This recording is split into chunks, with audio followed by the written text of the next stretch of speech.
Sir, क्या मैं बाबर का स्पोक्स पर्सन हूं? क्या मैं जिना का स्पोक्स पर्सन हूं? क्या मैं औरंगजेब का स्पोक्स पर्सन हूं?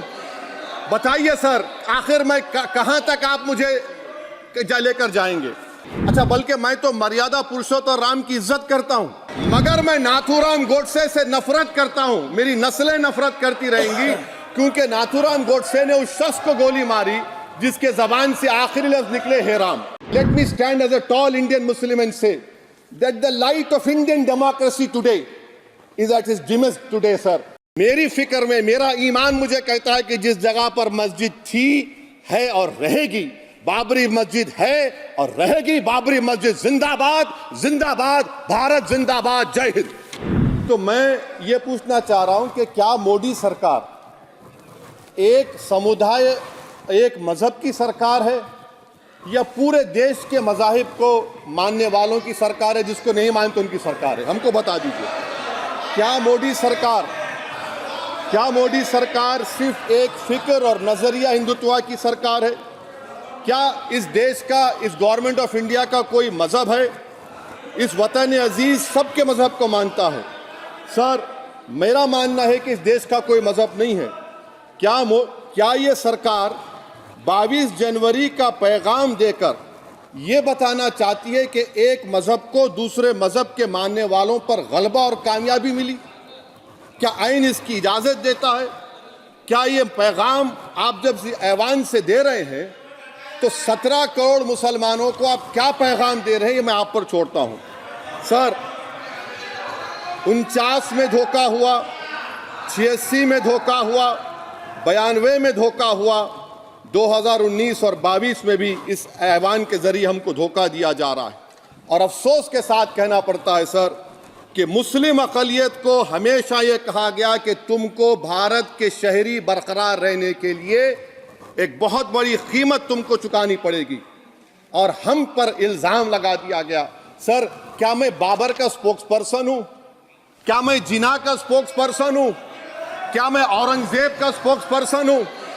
बताइए सर, आखिर मैं कहां तक आप मुझे लेकर जाएंगे? दूसरी बात यह है सर, दूसरी बात यह है कि फिर 6 दिसंबर के बाद देश में फसाद हुआ, नौजवानों को टाडा में डाला गया जो बूढ़े होकर निकले। यकीनन आपकी सरकार नहीं थी, आपकी सरकार नहीं थी। अच्छा, बल्कि मैं तो मर्यादा पुरुषोत्तम राम की इज्जत करता हूं, मगर मैं नाथूराम गोडसे से नफरत करता हूं। मेरी नस्लें नफरत करती रहेंगी, क्योंकि नाथूराम गोडसे ने उस शख्स को गोली मारी जिसके जबान से आखिरी लफ्ज निकले हे राम। सर, छठी बात यह है कि 87 में मलियाना हाशिमपुरा हुआ, 83 में नेल्ली हुआ, 44 में जम्मू में नस्ल कशी हुई, 2022 में हल्दीवानी में कत्ल हुआ। इतने धोखे सबसे बड़े किसको दिए गए? असदुद्दीन ओवैसी को दिए गए। मगर फिर भी मुझसे ही कहा जाता है कि वफादारी को तुम साबित करो अपनी ओवैसी। सर, आज भारत के 17 करोड़ मुसलमान अपने आप को अजनबी और एलिनेट महसूस कर रहे हैं। मैं बहुत बड़ी नाइंसाफी होती है। सर, ये कोई तारीखी नाइंसाफी को इंसाफ नहीं किया जा रहा है। स्पीकर बल्कि सर, अंग्रेजी में स्पीकर सर, केवल एक प्रश्न का जवाब ओवैसी साहब दे दें कि बाबर को वो आक्रमणकारी मानते हैं या नहीं मानते? पुष्पमित्रा संघा को आप क्या मानते हैं? बताओ, पुष्पमित्रा संघा को आप क्या मानते हैं? जम्मू के वो, कश्मीर के वो राजा को क्या मानते हैं जिसके पास एक फौज थी मंदिरों को तोड़ने के लिए? आप क्या मानते हैं? यही तो मैं कह रहा हूं कि निशिकांत दुबे 47 में आजादी मिली, असदुद्दीन ओवैसी से बाबर की बात पूछ रहे हैं। तुम गांधी की बात पूछते, तुम बोस की बात पूछते, तुम जलियांवाला बाग की बात पूछते, तुम काला पानी में जो मुसलमान शहीद हो गए उनकी बात पूछते, मगर बाबर की बात पूछी जाती है। तो सर, मैं आपको बता रहा था, खामखा डिस्टर्ब किए सर, मुझे मेरा वक्त ले लिए निशिकांत दुबे। सर, मैं आपसे कह रहा था, मोदी हुकूमत ये पैगाम दे रही है भारत के मुसलमानों को कि जान बचाना है या इंसाफ चाहते हो। मैं कह रहा हूं, मैं भीख नहीं मांगूंगा, मैं इस नंगी तासुब को कबूल नहीं करूंगा। मैं दूसरे दर्जे के शहरी के मौक़िफ़ को कबूल नहीं करूंगा। मैं अपनी शनाख्त को नहीं मिटने दूंगा।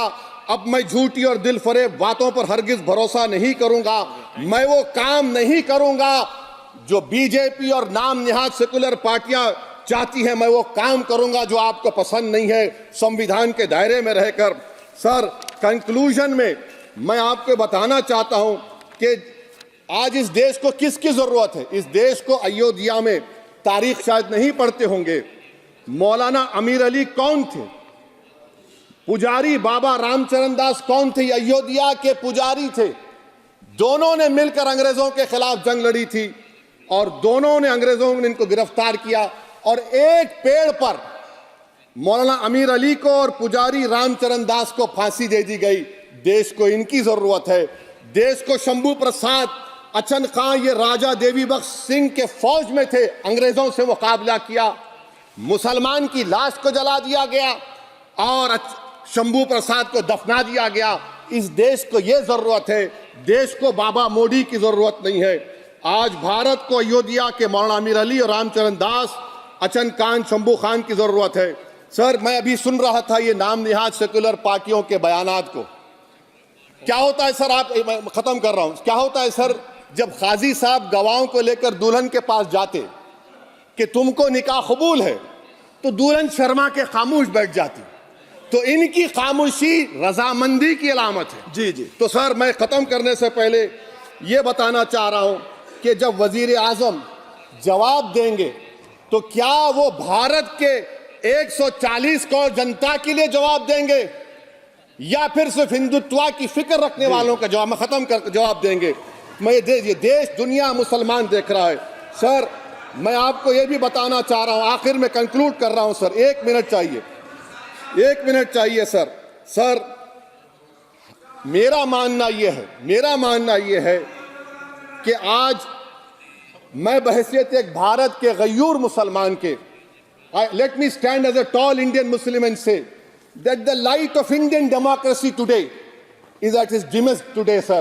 Sir, in conclusion, मेरी फिक्र में, मेरा ईमान मुझे कहता है कि जिस जगह पर मस्जिद थी, है और रहेगी, बाबरी मस्जिद है और रहेगी। बाबरी मस्जिद जिंदाबाद, जिंदाबाद, भारत जिंदाबाद। जय हिंद।